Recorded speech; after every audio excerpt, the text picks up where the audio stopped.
It's huge. It's all of West Texas and all of East New Mexico. So like 6 Utahs could fit into it. It's gigantic. It's one of the biggest sized missions. Not people wise, because there's mostly small towns really far apart from each other, which is why it's so big, because there's not that many people in West Texas. But it takes about like 13, 14 hours to drive from north to south of the mission.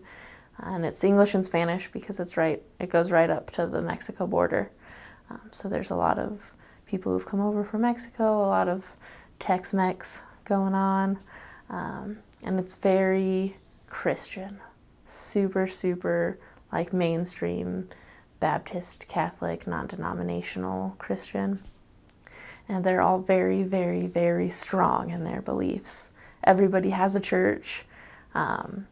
If they move areas, they talk about going church hopping. So they go to a bunch of different churches to decide where they're going to make their church home, which we always really liked when people were church hopping. So we're like, let me tell you about this church. It's great. But they all are very, very strong in their beliefs. And they all know the Bible so well. We almost never even brought up the Bible because they knew it better than us. There was no point.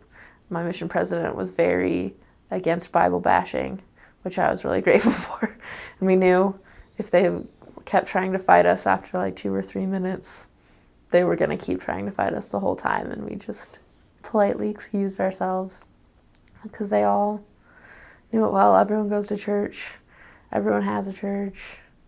So it could be hard sometimes because I feel like every day we knocked into some sort of pastor, priest, or youth Bible group leader.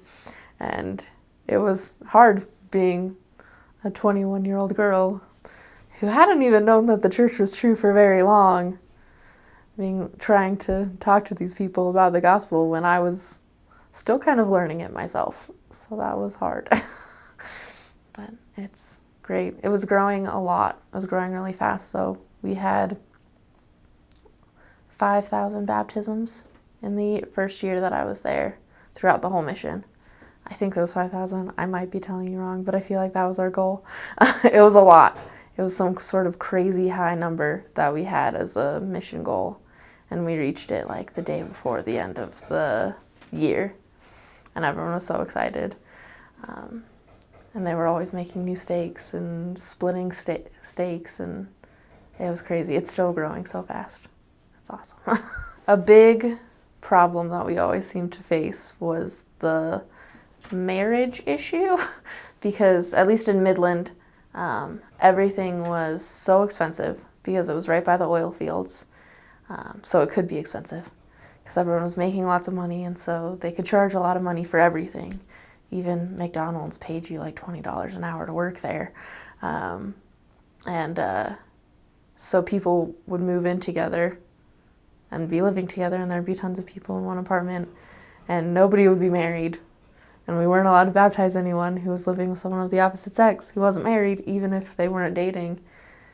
And so it was hard to explain to people, like,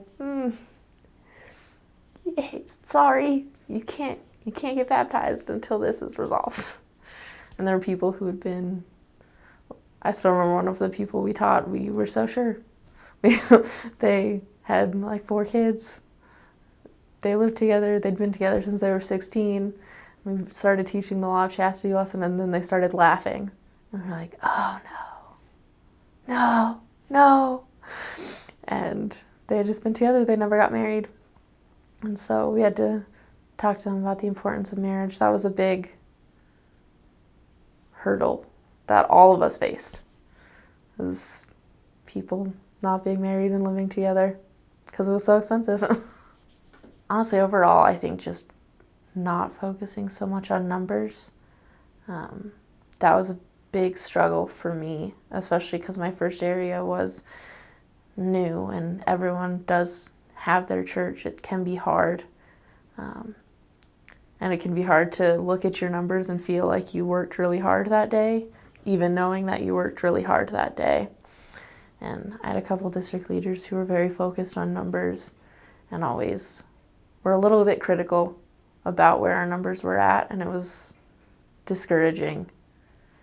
And I felt like I was like letting the Lord down and wasting his time, and realizing that looking back, I taught the people that were ready to be taught, and that was what was important. And it didn't matter if I had thousands upon thousands upon thousands of baptisms. I had like one that actually happened in the area that I was at, my whole mission. I saw one person get baptized and that was it. But I still taught the people that needed to be taught when they needed to be taught, because I followed the Spirit. And that was what was more important, was following the Spirit and not focusing on the numbers. So definitely that. I served from April 2013 until February 2014, and I served in Midland, Brownwood, and Dumas.